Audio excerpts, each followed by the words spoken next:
So let's go ahead and get started. Let's take a look at the minutes from July 5th of 2022. Comments, questions? No, I looked them over. I thought they were okay. Steve, did you? Yes, make a motion to accept. Okay, motion carried. Thanks.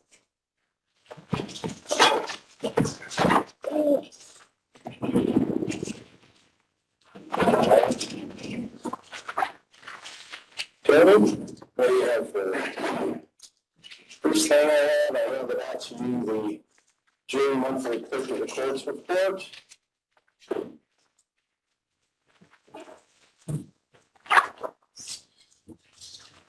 And looks like the balance in the deposit, all depository was $262,696.30. Unless you have questions on that, it's just his monthly.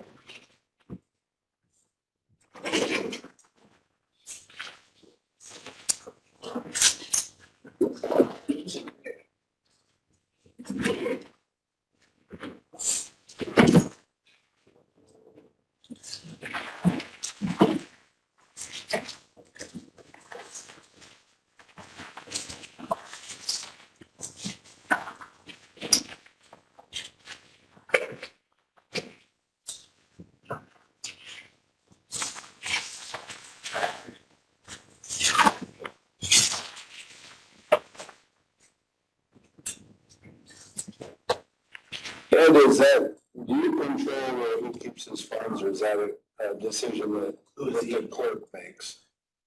That I have nothing to do with. Gotcha. Yes.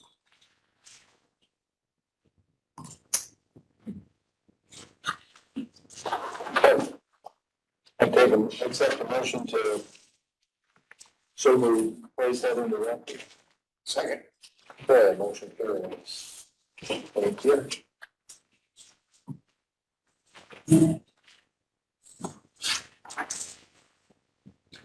Next, I have the Eastern Alliance Workers' Comp claims for June. Those are in the amount of $8,569.04.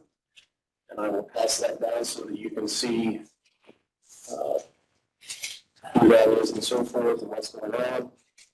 But that was $8,569.04.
I'll go ahead and make a motion to accept the report. Second. Good, motion carries. That should have already been signed too. Oh. Yeah, I don't keep that one. Yep, I'll have to take that back with me. And I have the weekly Allied health insurance claims. That was in the amount of $9,095.93, $9,095.93. You had $29,778.66 in medical, and you had $49,704.09 in pharmacy. And with the stop loss reimbursement, ended up being $9,095.93. And that's all shown on the second page.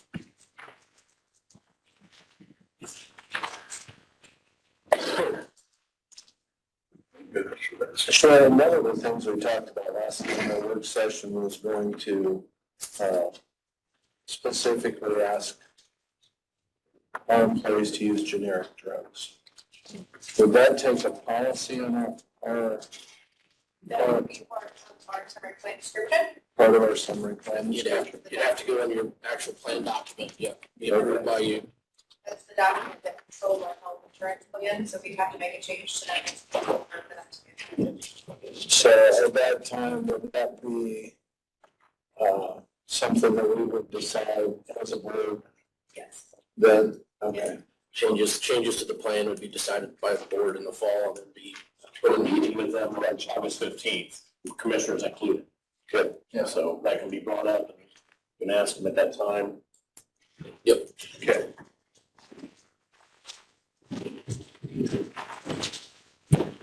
Motion for that. All right, motion carries. That is all that I have. That is treasurer report. Okay. All right, any other questions for Tony at all? If you have any, I'll have Mark answer them. No? Okay. All right, Brad, if you'd like to come up.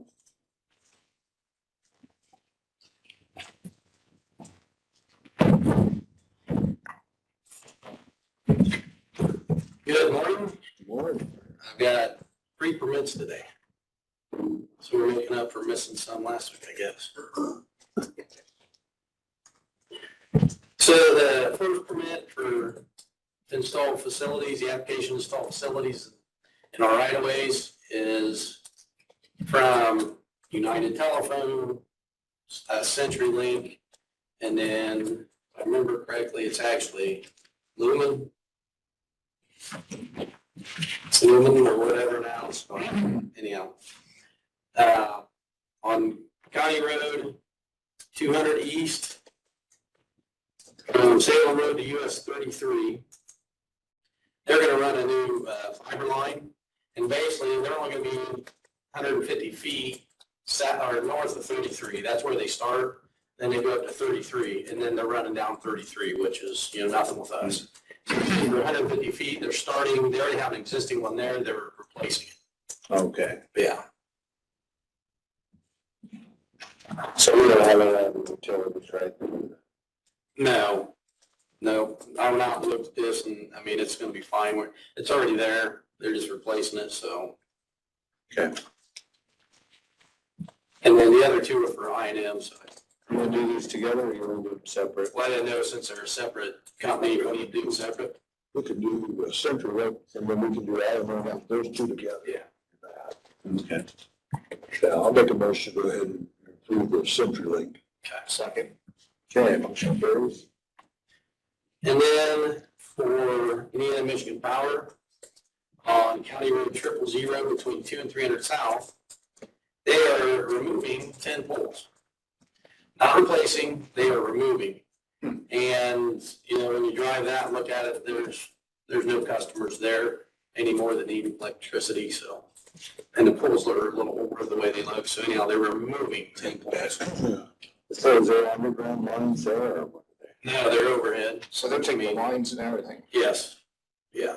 Huh. Used to be a couple of houses there that need electricity and they don't anymore, so. What's the address? That was 000 between 2 and 300 South. And I'm assuming they don't need the electricity anymore because the Amish have bought the properties. Yep, What do they do if those houses and properties are sold back to English? they have to renew lines. Yeah, Okay, that's their decision, I guess. yeah, exactly. So, I mean, Time limit on that or anything that they? that there is, you mean as far as how long we have to leave it there? Yes. I don't know exactly, but I know when the house used to be, when the house got bought, yeah, you had to leave it there for so long. So, There's nothing going down there as far as the sewer district extensions or anything. They would go down 000 south. south. Yeah, there's no plans of going south. 000 as far as I know there, Okay. so. All right, I'll make a motion to approve those permits. I'll read the other one real quick. On 200 east between 100 south and 124, place in the middle. There you go. I'll second that motion. Okay, motion carried. And then, while you guys are signing these, we finally, weather held us off last week. We finally started chip and seal yesterday. So we're started. We're moving. There wasn't that, I think I told you earlier in the year, majority of stuff is south this year for chip seal. So right now they're doing the north, and things hold by next week. We should be south started in the majority of our work. And then the other thing I have, I kind of told you too about meeting with South Adams about 700 South, finally getting the right of ways, hopefully get their approval so they would be willing to sell us the right of way. And I have a meeting today, this afternoon, just with some of the people involved and, South Adams, the gentleman, they've got to look over the plans, make sure they're good. And then tonight is South Adams School. So I just want to give you a way to keep this thing rolling, and if they're good with everything, we can get the right away finally. But I'm just gonna leave the address on that very last one. Okay. Just wanna leave it up for something later, no big deal. Yeah, that's fine. So what I didn't get. And other than that, that's all I have. Okay. Did you get through the whole first round of mail, all right? Yes. Yeah, they actually got started on the second round. And, the second round, we said, if, there's some places that weren't just around the intersection that you thought needed to go ahead and do it. I mean, they didn't cover everything, of course, but they did. Yep, we started the second round. And so now, since we started getting the field, we pulled everybody. So right now, everybody is on the field, so. Okay. So did you decide to go ahead and do 200? And Not yet, no. Now we're just finding out where that lays. I really hate to put it somewhere and then, why don't you wait and talk to him? We're Yeah. just gonna go ahead and do it. well, and that'll be one of the last ones. Yeah. Definitely one of the Attorneys? Yeah. How many miles per hour is that here? This year we actually, scaled it back just a little bit, but we're talking at least 80 miles. Yeah. Last year we did about 90, but everything went up this year. So. Yeah, we're still gonna try and get 80 miles done if it goes good, and, funding's still, we're still in good. We'll go a few more miles, not a big deal. Good deal. All right. Thank you. Thanks for your work.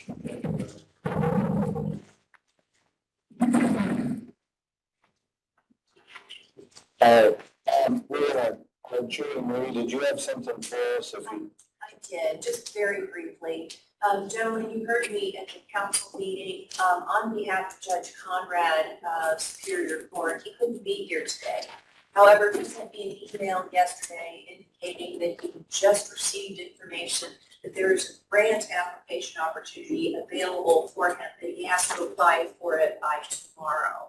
So, but he's not available today to ask for it. So what I am asking for is the opportunity for him, on his behalf, to apply for the grant. The grant would not require any matching from the county. It would not require any additional employees to administer. It's simply money that could potentially be awarded to the county for benefit of improving technological systems to make virtual hearings something that's going to be more comfortable and convenient.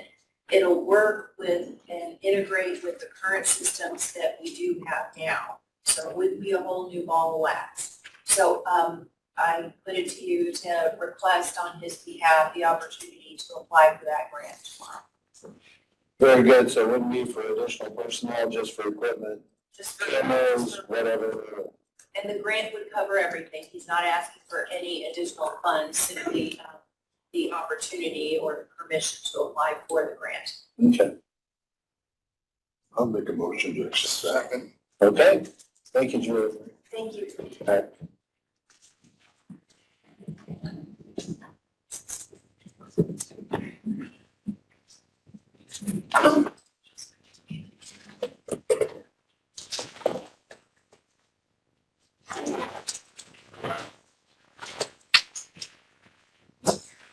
All right.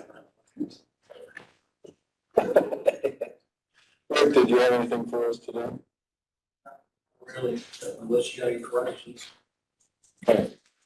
Any questions for Rick while he's here? Okay. No. All right, Ed? I have no report today. Okay. How about that?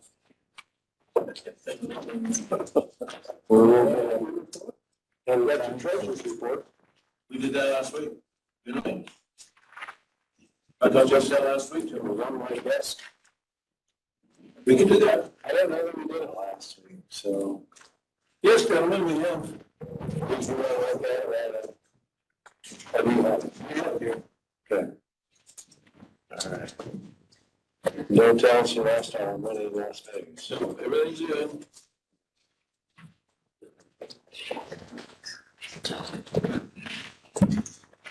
Pretty much self-explanatory. You guys know those numbers all by heart.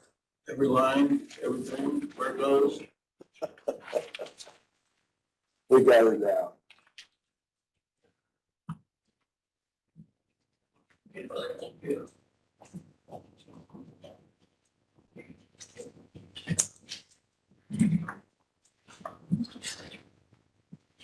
Anything that you want to highlight at all?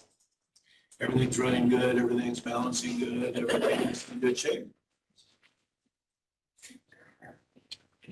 I've moved some money around financial wise. That'd really be more in investments, but everything is shown on there. What is where, different categories and such. I'm comfortable where everything is at. Funny bus.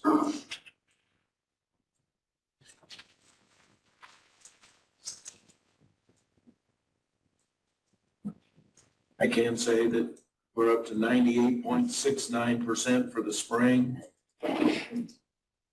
And over 16% for the fall already, so things are going well there. We're slowly moving back to full staffing with the return of our one person that was off, and she's gonna slowly work back to 40 hours a week. Very good. You got the investments all there, see that?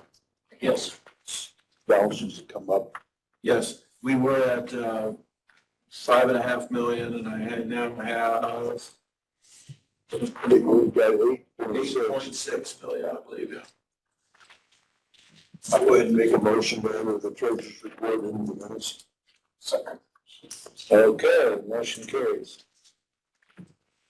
Like I say, things are rolling along good. If you have any questions, I'd be glad to answer anything, but things are rolling fine in the office. Okay. Well, I'm glad to hear Kim's getting back up to speed. That's all we ever done, I really love You just put a motor on that thing. Other than that, she's good. it. Yeah. Thank you. All right. Thank you.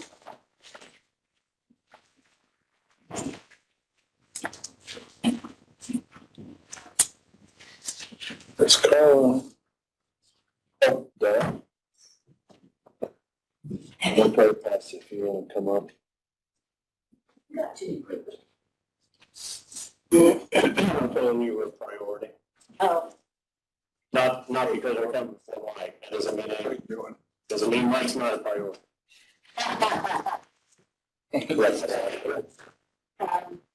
I've got 2 requests for grant applications.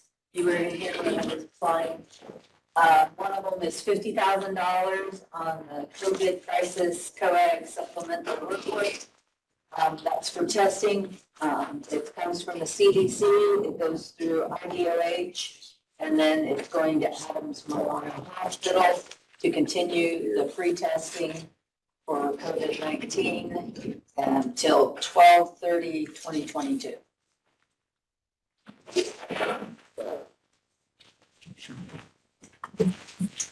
That's one who's individual. I think they have to be, but that's what they.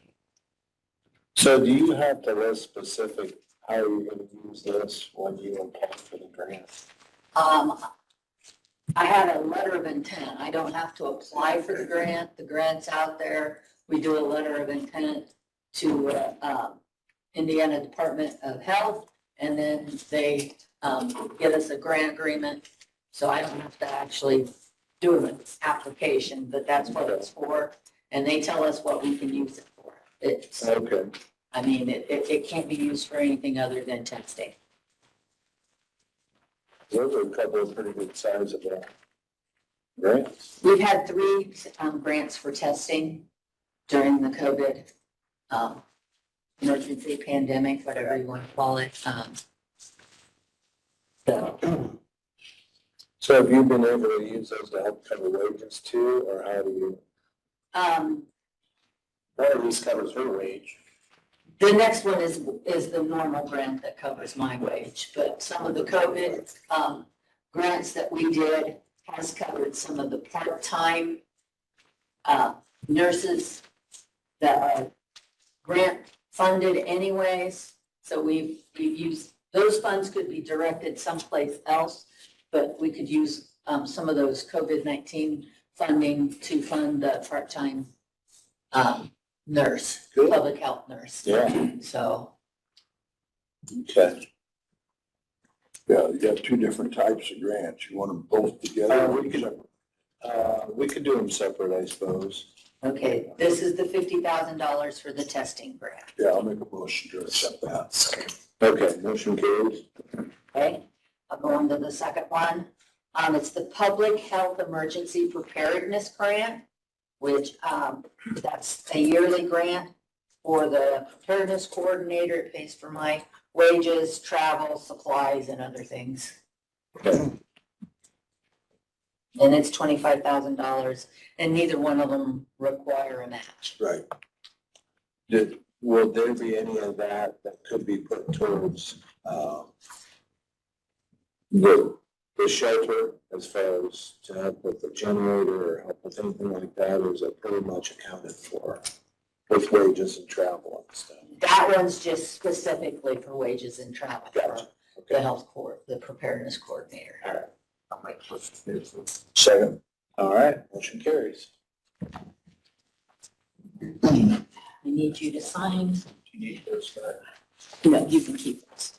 I need you to sign that one for the 50,000. I've got my signed copies for our office.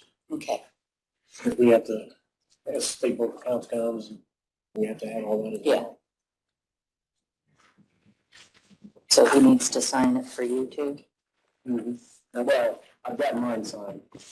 You need it signed for you, Okay. and I'll sign yours too. We already signed them I in already signed them. the last. That's right. You are absolutely correct. And this is being recorded too, that I said that. Okay. Thank you, gentlemen.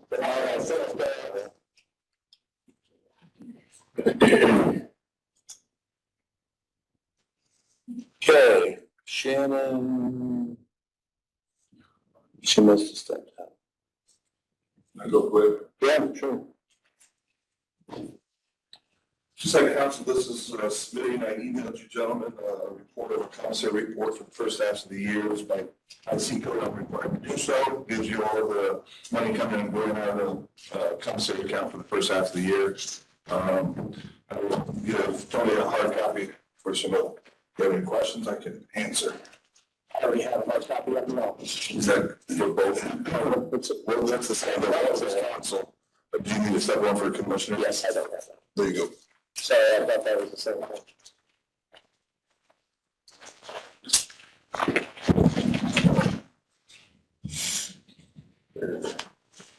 We gotta get that going before us. Oh, we'll get it off before it's time. You know what, mine came in sideways. Yeah, mine did too. You have anything? Anything you want to highlight on this?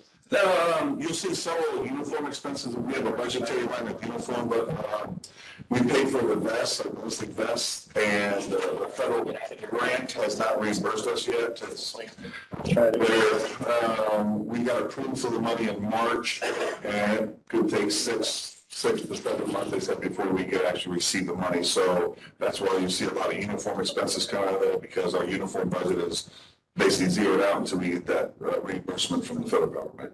But that's one of the things, but we use it for operations, we use it for inmate, we use it for supplies. I mean, it definitely subsidizes my cost of running the jail, no doubt about it. There's 6 categories that the money can be used to buy for Indiana code. I can't just use it for anything I want. There's 6 specific categories, and that's what the State Board of Accounts looks at. And that's kind of what you see on the far right side. They'll break down for training, uniforms, equipment, things like that. Those are the categories that those falls in. We try and show that's what it falls into. And it keeps us in line with State Board of Accounts. But it's just a fund, like I said, I use it for anything I can. My taser contract, $12,000 went for our tasers that the deputies use and the jailers use. So it's just, I use it for a lot of stuff that I'm not coming to council to ask for more money for, basically. And then at the very end, you'll see what the balance was at the end of June. That was the ending balance, I think it was 49,000. But like I said, it ups and goes, comes and goes, ups and downs. So, but we tend not to let it drop down under 20 grand or so, just in case something happens, emergency. I can use that money for those things also. Okay, That's all I have, gentlemen. very good. It's just, there's none to approve, it's just for your information. Okay. Thank you. Colton and Jeremy aren't here yet, it's too early for that.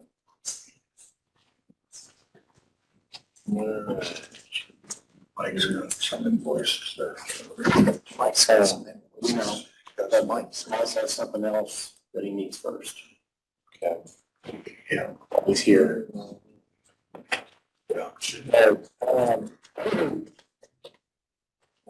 Let's see, Mike, did you have a lot of invoices to go through? Okay. If you want to come up, let's go ahead and do that. Rex, you have the one for CTX. Which one? I got several. Yeah, so we got one for innovative integration.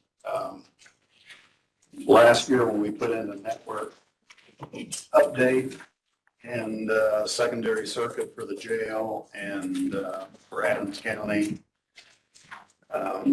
we passed that through CARES back then. And so once that was approved and we go ahead and order, we got put in order for the parts. They didn't show up until December of last year. Meanwhile, I had to also put on the CARES grant things dealing with other items. One part that didn't make it was with labor to do some of the stuff on installation of some newer devices that we added on to that project later on. So since we didn't get the parts till December, then we couldn't install them in 2021, so they installed this year. And meanwhile, I lost those budgeting numbers from 2021 onto the budget. And this wasn't CARES money. This was other budgeting money through other funds that we have. As we roll over the years, those things are now come and gone. So one of the things that we have was the thing with block hours. I can pay that under consulting fees that I have in my budget under,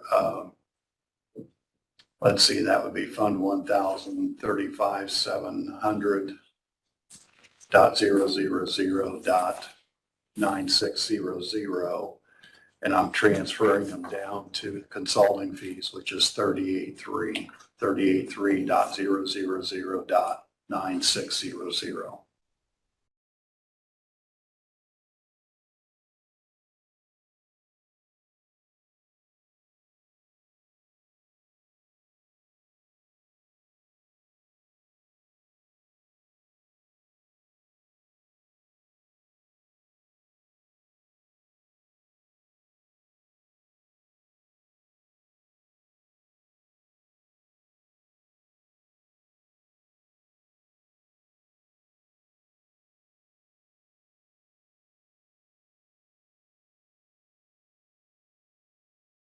thing, so I gave it to Rex. So are we approving a quote again? As we did with No, this is an invoice. This is an invoice. This is an invoice. And then we want to approve that out of the ARP money? No. Okay. Yeah, I'll go ahead and make a motion to accept the CBTS invoice of $20,688.55 to be paid out of the ARPA money. This part, the 20,000 is part of the 300 we already approved though. Yeah, Okay. yeah. I'll second. What was the amount of that quote, the first one, again? 37,000, what's that? This one over here was 17.5. 17,500? Okay, motion carries on the second one for. Yeah. You need it back. Yeah, you sign it and so on, and I just want to make a copy of it. You just put it at the bottom, you just sign it at the bottom someplace where there's an empty space. Oh, you fine, go ahead. And then I'll make a copy of it and then I'll bring it back to you so that, because you'll have to make that claim out unless you tell me what the fund number is and everything for the claim. And I'd rather not know it if you want to know the Dre, truth. do we have a phone number for that 8950, 8950? Okay. if you're talking about ARPA. Yeah. I'd rather not know it. That way no one can claim it. All right. Did you have anything else for us to? Yeah, I do. Good. That's a couple things. I told Rex in particular that this is how things are going with the businesses right now. If you think I'm kind of kidding on some stuff, I finally got some invoices from last year. And as early as April, I believe, on one of them, on a couple of them, from April 2021. Rex got a couple of them there that I gave you. It was for the insurance incident at Golden Meadows. And they needed new switching to come in. And we got it at that point, but they're just that backlogged. So then I got three other ones. Well, I got more than three, but they're all three of them are under the same PO. And I can pay for these out of Fund 1138. So you've already got those Yeah. accounted for? Yeah. Yeah, these would go on these three, not ones that Rex has, because Rex you got insurance claim money from someplace, from Travelers or whoever handles our insurance, that they're gonna pay for those two. But these three would come under 1138, 42,500.000.0000. We want to just do those together, Rex? Well, let's take these two for Golden Hills. See, we got that insurance money for that fire, that was last year, right? Golden Meadows? Yeah, but it's all spent, I thought. Yeah, well, these things are dated May the 4th, 2021, that's how far behind. Yeah, we got one invoice for $1698.10 and one for $33,738.45. So, It's under the impression it was all taken care of last year when it happened. I thought we were done with it. Never got invoices. and they got invoices for these as well. So the invoices probably never got turned into insurance? Yes, it did. Did it? Yeah. I don't, Yeah, because We Rex, probably have to take these out of the capital account and, couldn't capital. we can. I mean, that's, Yeah. was it turned in as a claim for insurance and they just didn't pay it, or what's the status on that? They paid us, I thought, for everything, but I thought they did, but it like all went back out. Like I thought we had paid it all back out. we think we need to try to get this reimbursed for this? Well, if it's, I thought we were gonna do it, I mean, we could try. I think we need to figure out what it's for. they're switches, network switches. Okay, but they were damaged because of the fire? When Yeah, the yeah. fire department came in, they sprayed it with water. And But I ought to be reimbursed, I thought we got reimbursed for it. let's find out but they're not paid? No, we didn't get the invoices till yesterday. We got the equipment back then, but we didn't get the invoices till yesterday. And I checked my archive, There's nothing from them on this. Who's the vendor? CX Tech. Okay, well, they're a year in getting the invoices out, they can give us a couple weeks to figure out how to pay it. Yeah, exactly. I can get a call about it, see what we got. They have 8,109 in their equipment, but I don't know what they have that planned for, and that's their own. Well, let's, You would have to get approval from them. let's make sure that it was not paid already. Yeah, or if it hasn't been paid and, we just got the invoices and we need to turn it in with that claim. I'll take these over, I'll stop at the office and talk to Carl about it, see. It should have been covered under our claim. And who are they going to? Golden Meadows. So we got an insurance refund, a fire insurance refund of $26,186 last May. Right. But then, it was, let's see, we paid out over $15,000 to Service Master for that. And I thought there was, here's a $6,695. So right there almost takes all the insurance money. Well, but I think the insurance would not have paid or reimbursed us for an expense that we didn't even have an invoice for. So we need to turn around and get it turned in and say, here it is, this is related, and we need pay for it, so. Well, let's find out what's going on with the change. I'll stop and see Carl. Okay. Yep. What else do you have? Well, I got for 3 other POs from the same company, and they all came in yesterday with those 2. This PO was for $1,139.52. This is the switch over, the networking switch over here. The same thing with this one. This one amounts to $320.35.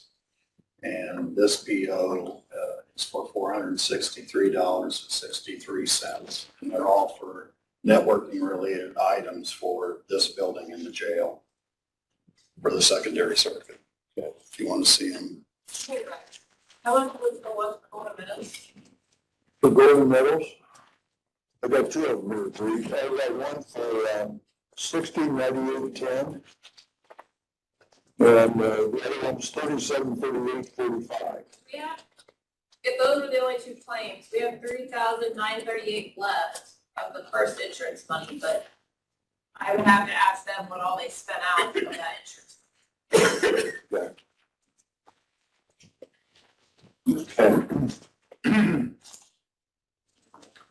Okay, I'll take a motion for these once you've had a chance to. That would be under Fund 1138, so that's equipment that is coming to this building and the jail.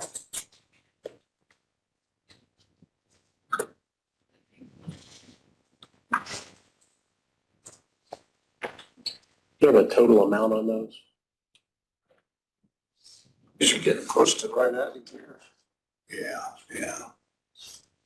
You won't look at it? It's just you. I'll give it to Tony then, so he can get a total. There were 3 POs. But there's 5 pieces of paper. Yeah, there is.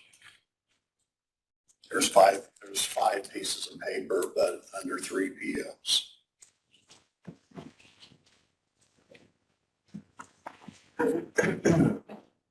All right, what do you think with that? The moves that are put together are all in the same.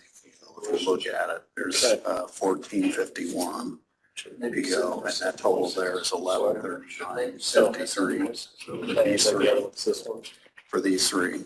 No, this is what I had the PO made out for, which is $1,034.53. Well, that's $105. And then these are for 2 other POs, which would be 157, so that's a separate invoice. And then this is for another PO, 1454, so that's a separate invoice. Okay, we've got a motion and a second to go ahead and approve these invoices as presented. So motion carries. Anything else? Yep. Just one quick thing. Ever since I came here, I've always been asked about the drone. Where is it? Who has it? We didn't have it in our department. I didn't know anything about it. I was,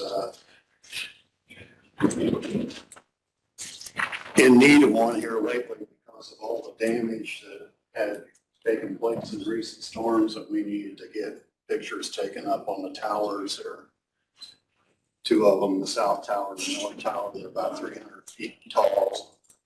We had some damage on the courthouse roof, or one of the dishes that was put up there by my predecessor. It's hanging. If you look on the, the northwest side of the courthouse, clear at the very top of the tower, you'll see something hanging out there. Well, it was a dish that was installed then that broke off with the wind, and it's just hanging on by who knows what.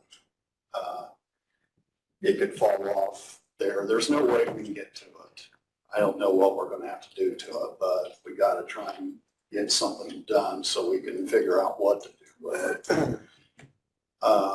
We had a little bit of damage on this roof, so between Rick and my department, there's always need to get pictures taken of what's happening with the buildings, especially on the roofs. And some of our roofs of what we have, like the courthouse, there's no way we can see what kind of damage there is unless you have a drone that can go up and do that. So because of the recent need, I went and I said, guys, let's find our drone. Let's see who has it. Let's commandeer it. And let's see if it's flyable.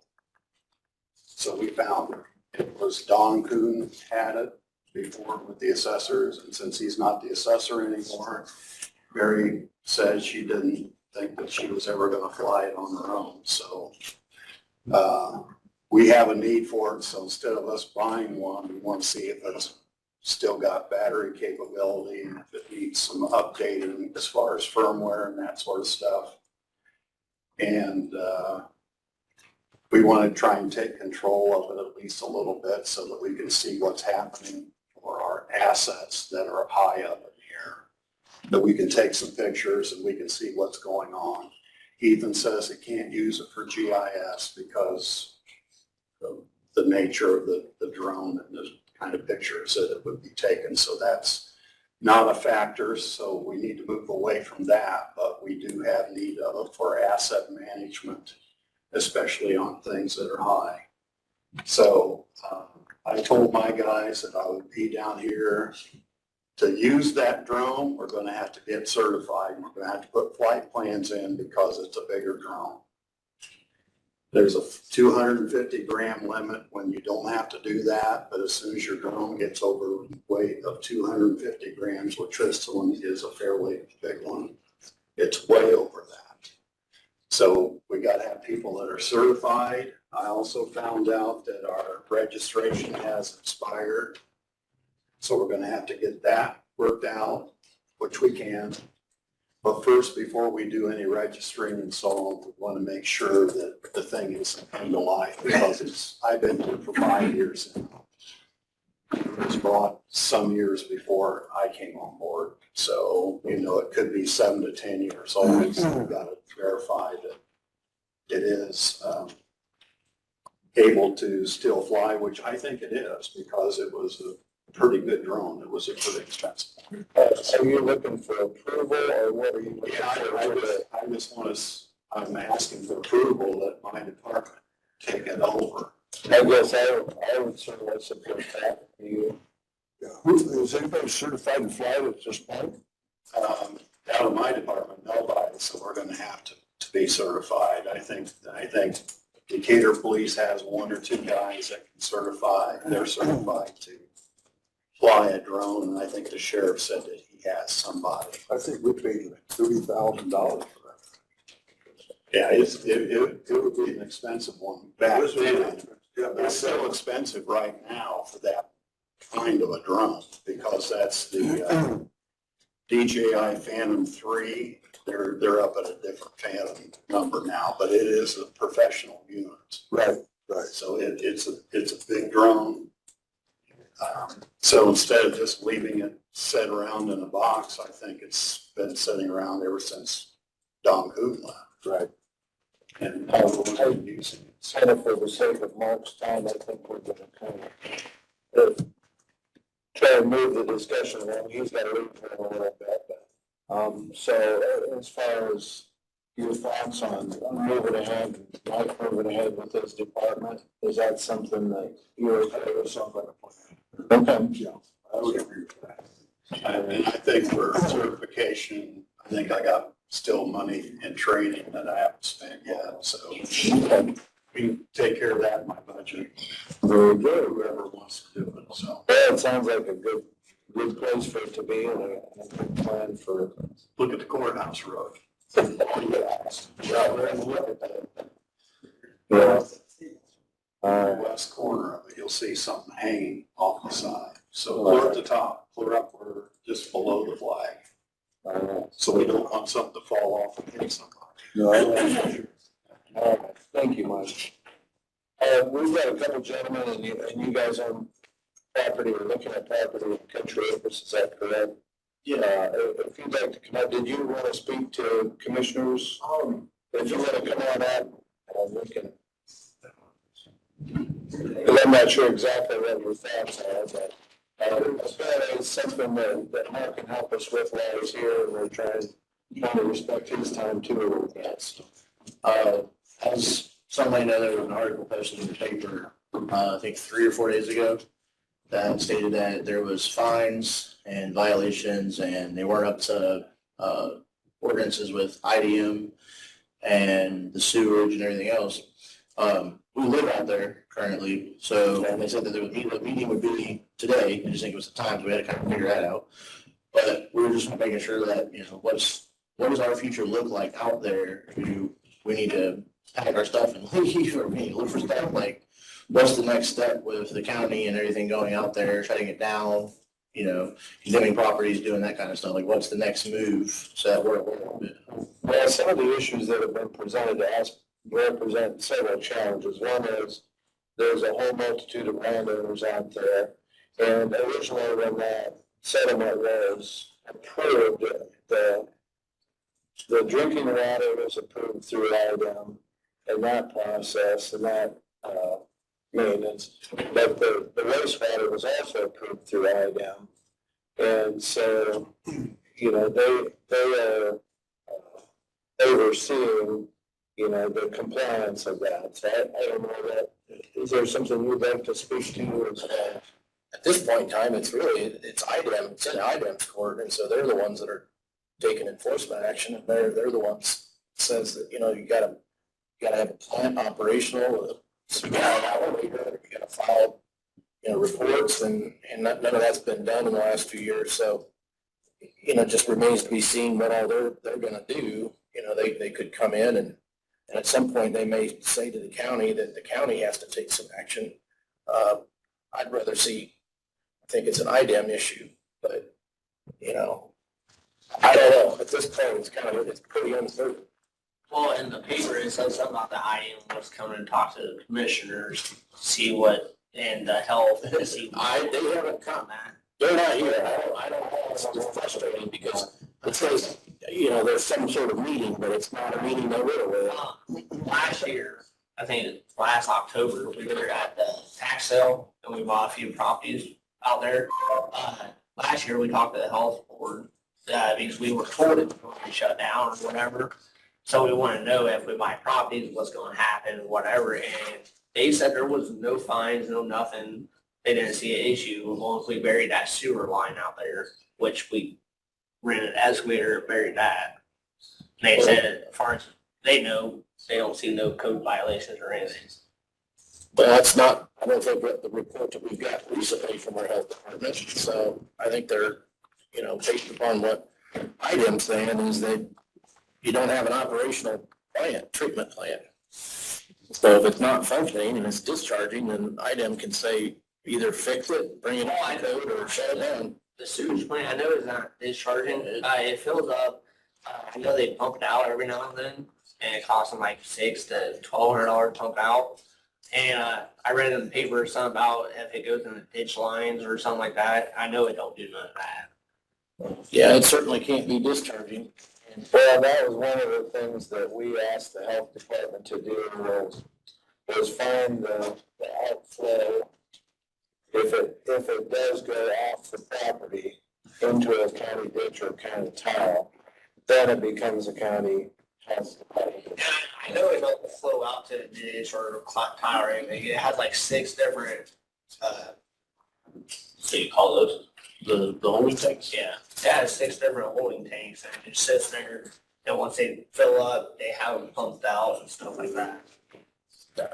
Like I said, it's just where we live at, so it's like, what's going on, like, we don't want it to be kind of, you know.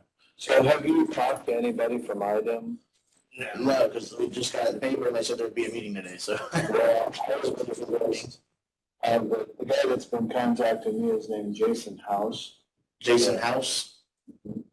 And he is the one that and he's a compliance and enforcement officer.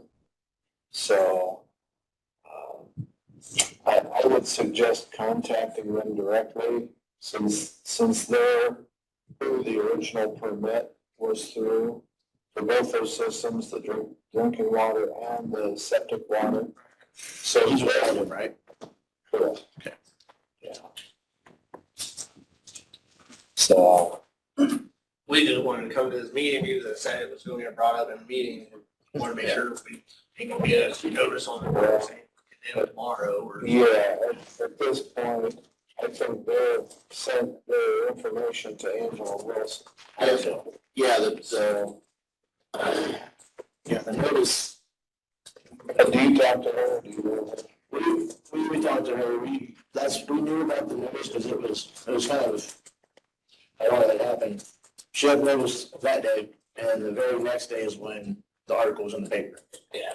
Well, that's because I also got the notice and I presented it to Mark for that meeting. Yeah. So at that point, it became public. So that's how that happened with the paper. I know, I think she said something about like she's the president of the place. Okay? See, that's She's another not the president. Larry Clark was supposed to be the president. And that's another big thing, is we have, between him, me, and my father, we have the ability to do stuff out there, but the problem that we have is, who owns it? Who has authority over any of it? Like, we don't I have, don't know. but who has the Like, or the authority of the properties, like, when you go on like the GIS system to see who owns the properties, it just says Country Acres. Well, who owns Country Acres? Well, there's like 20 different property owners. That's the issue. Well, yeah, that's the reason why it's not called. I don't know, I understand why it's a trailer park, because a trailer park, you don't own your property. It's not a trailer park. And that's what that health guy said, it never has been, never will be a trailer park. Right. It would be considered more along the lines of a subdivision. Yep. Some of the association itself owns some lots, and then individuals own lots. Right. And so it's the combination between the association and the individual lot owners. They all together need to coordinate what they need to do for the treatment plant. See, and that was the other thing is, so since there's an association with the sewage plant and the water, it's no different than the city's water and sewage.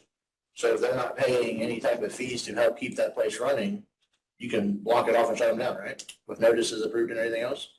That's the problem, that you've got an association that's not functioning. That's the problem we have, is it's not functioning. You have an association that's not functioning, it's not generating revenue. Our issue is, we as a board of commissioners don't have control over it. Yeah. What we have control is if you're discharging sewage that's not in compliance off the property into a county ditch or a county tile, that's our problem. But as far as what happens within your system is IDEM regulated, which is through the state. So probably my suggestion would be is get the landowners together into an association, we're going to decide how we're going to handle that, because the system out there has been disrupted. And I've been out there and I've looked at it and I've walked over the top of those tanks and they're incomplete, they're not functional, they're not anything. And that's what Larry used to do. I don't know if he still does it. He kept, I guess pumps kept burning up. Apparently used to doesn't still happen, so. I think what you need to do is get the association, whoever the association is, okay, you gotta reconstitute the association, get it reorganized, but get somebody in charge. And then get all the landowners that also own lots and get names and addresses and contact information for everybody. And maybe we can organize a meeting with all of you folks and IDEM and maybe the health department and commissioners and sit down and say, okay, here's the options. Here's what's gonna happen. IDEM is gonna probably ultimately say what has to happen, but there's gotta be some communication between all the parties. And right now, we don't know, nobody knows who to talk to. IDEM's trying to communicate with the association. But who's in charge? It's like a ghost association in a way. Well, so that's what he's saying, it's up to you. It's up to you, it's up to the landowners. Meeting ourselves Yeah. So, and get somebody in charge. Mhm. My ultimate question was so the association is who owns the sewage plant, basically. So if we get the sewage plant up and operational and everything else according to IDEM standards, we clear that item. But if somebody doesn't, and like all the water, if somebody doesn't pay their association fee that helps us run that plant, are we allowed to shut their lines down? Because we've got several sitting there saying that, okay, they're gonna shut us down, so we're not paying them. All they're doing is handling the process, even we got more. So we don't have property, you go have this. if you have a non-functional system that is not in compliance, then my guess would be, and I'm not a lawyer, and I'm not a health department guy, but I would guess that everybody whose discharge flows into that system that is non-compliant could be shut down. But that includes, it doesn't matter if you paid into it or not paid into it. If you have sewage, if you have septic that's going into a system that's not compliant, then I would think that IDEM would have the right to. I don't know if that's true or not. The problem is there's no good way to shut sewage off. You don't have individual shut-offs for sewage. The only way you can water off, you can shut water off. But my question is do we have permission to dig up by the well and block their lines off, but shut their valves like the city has? And when they don't pay their fees, shut them off. Yeah, I mean, well, that's all I'm saying. We're not gonna pay them. The way picture the house getting shut down, and everybody's saying that well, we're not shutting you down, but you can't convince these people, you need to pay this or we're gonna be shut down. I mean, we can't afford to run that no more because people are not paying. is there a central water supply for everybody? We have 2 wells. 2 wells, all right. Is there a shut-off going to each lot? So, not yet. You can shut off the whole system. I know, you can shut down on individual trailer and lock them up. We got to line whatever, we got to install it. But I was gonna say, you'd have to put in. But the question that we have is if we got the negotiation together and we got it all taken care of and up to IDEM standards, but somebody doesn't pay their monthly fee for running that plant, the electric bill, all that stuff costs money, do we have the right to go out there, pop the hatch, and the water? You're gonna have to do that as part of the association's bylaws and reorganization and say, look, everybody either signs on to this or it's shut down. Hey, Mark, don't they have to form a new association? This thing might not even be active with the state. That's what we're saying, right? This is like, we need to have a meeting, but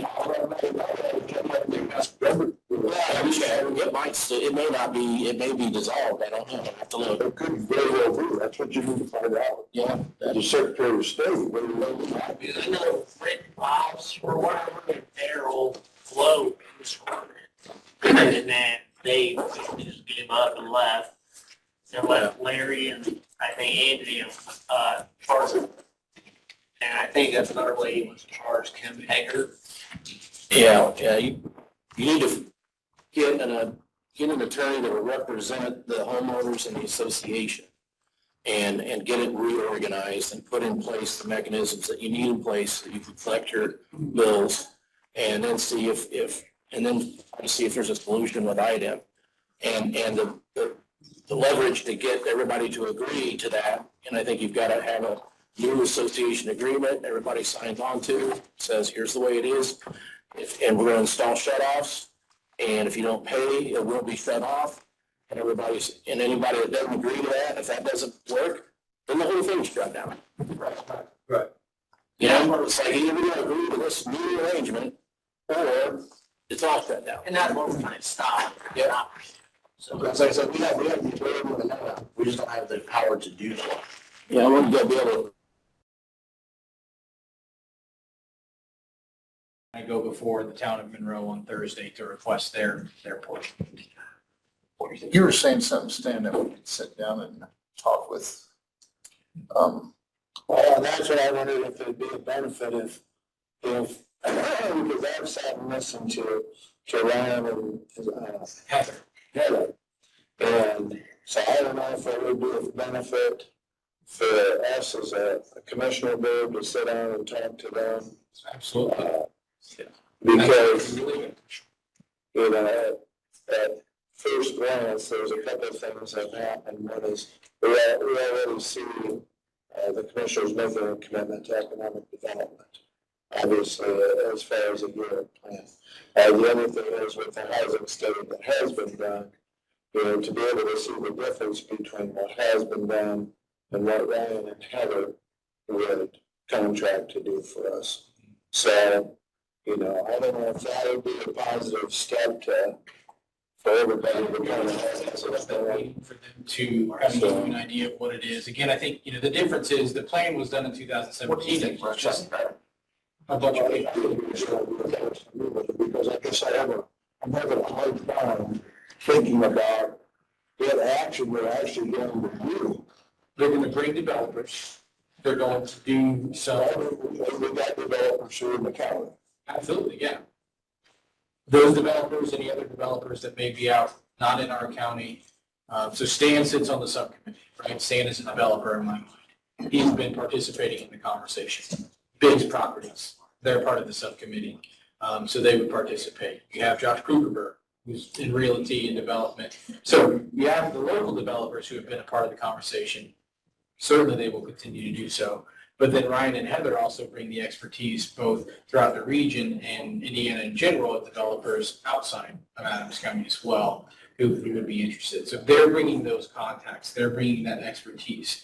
They're going to be doing the paperwork, the setting up the meetings, running the meetings. They're going to do all of that legwork that it takes to bring those developments together, from going out and seeking funding, developing the plans, having the developers on board. Like that's what they're going to be contracted to do. Not just create a plan, a pile of papers that's going to sit on the shelf.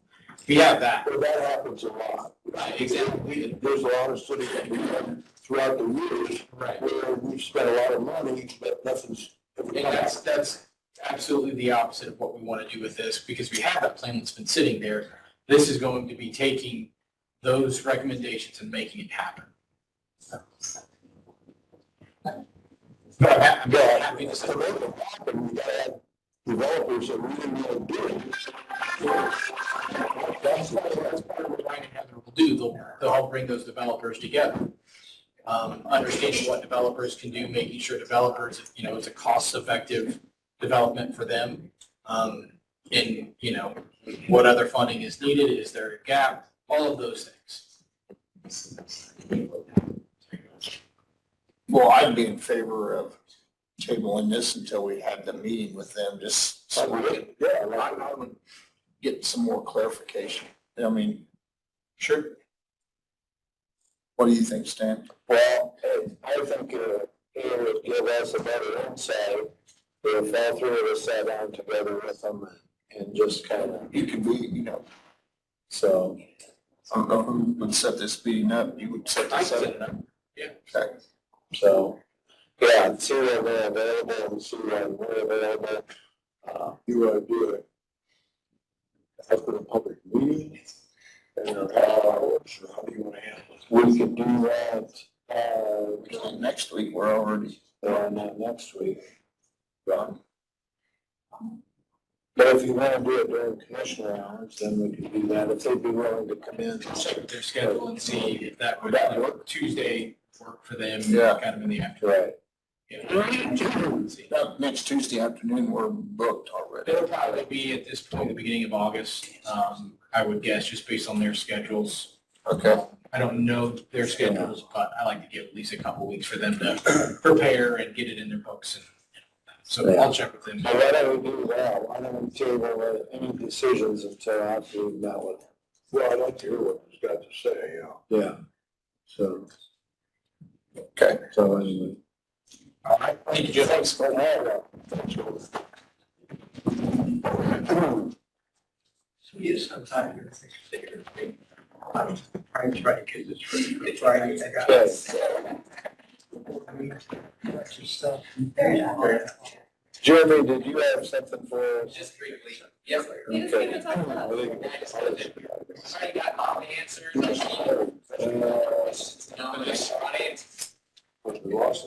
Sharon, don't let him lead you astray. No, I think I was on the agenda. I was supposed to. Okay. So my question is, as I go to hire a new investigator, due to the job description, the experience that I'm requiring, one of the things that I am worried about running into is these folks, whether they're a current officer, an investigator somewhere else, he or she has probably been working for 15 years. And it could be a lot for them to come in and say, I've got 0 time off.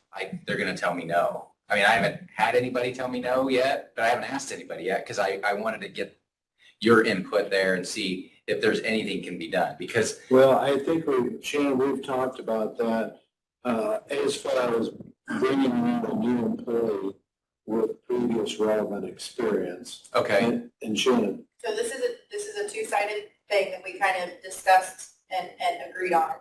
One side is that we tax the policy that an employee returns to Adams County.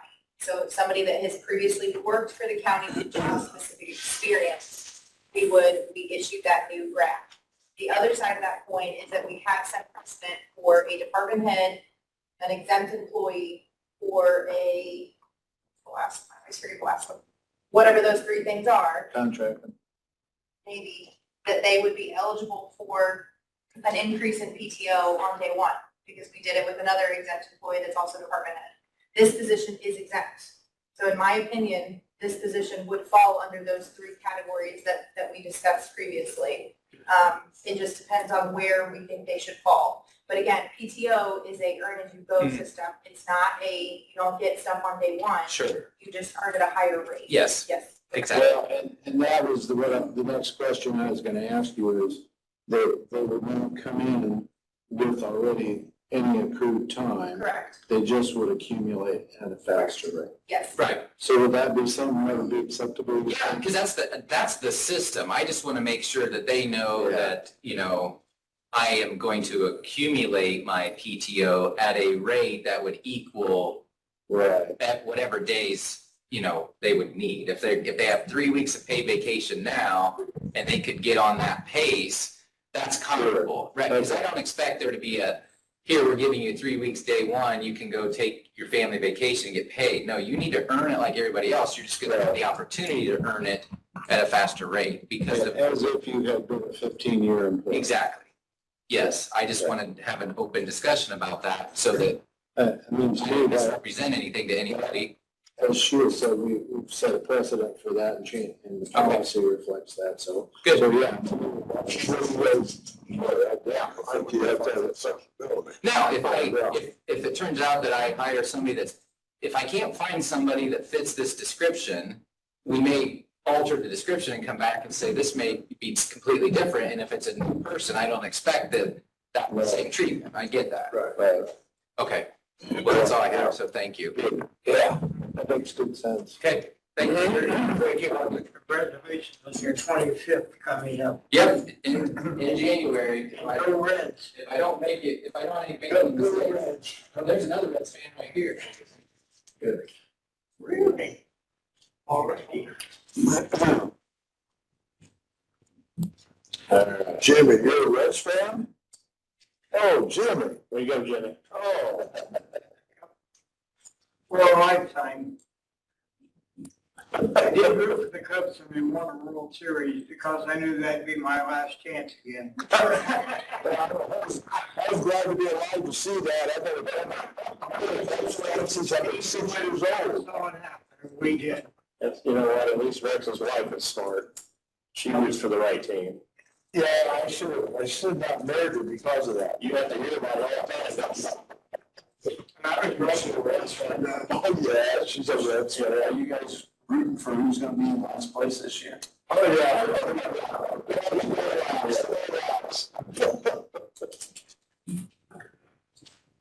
I get so sick and tired of it sometimes. It just.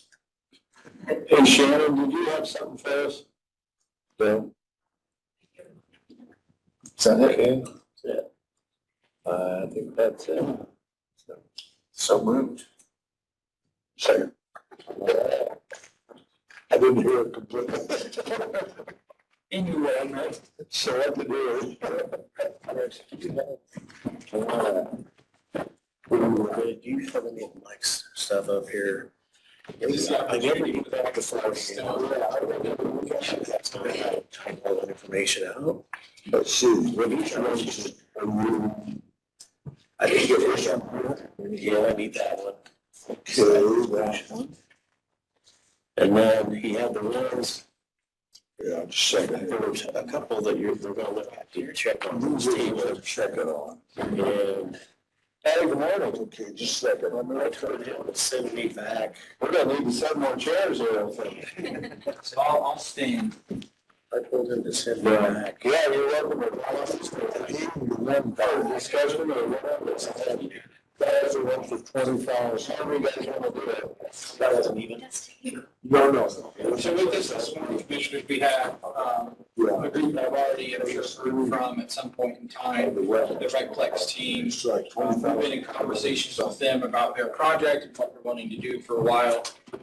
Excited about their project, really want to see it happen, but really they're at the stage, and I'll let them fill in the details of really finding a piece of land that makes sense. Well, it's been a couple of years since I heard your presentation, Right. so. COVID, as I think with anything, kind of slowed down their project. It's a difficult lot of things. And so wanted to take the opportunity really to come before you today to have them maybe give, a quick update of kind of where things are at. But really the conversation revolves around, we identified a few pieces of land for them that may make sense. And one of those is county-owned land. And so wanted to just have an open conversation with the three of you about their plans and what they're looking to do, and just get your thoughts and opinions. So that I'll throw it to you guys to kind of lead the way. So if you want to just kind of identify yourself so everybody knows who's who, I suppose. Yeah. So, I'm Christina Coates. okay. I'm Dustin Wagner. Okay. David Coates. All right. Jill Colclasure. Okay. Thank you. So Christina, I and then Scott Colclasure couldn't be here today, but we're on the board of our 501c3, came through and everything, so we're the Adams County Recplex. So Cool. It was filed, what, in March? February, March. So we're the 501c3 went with our lawyer and all that jazz.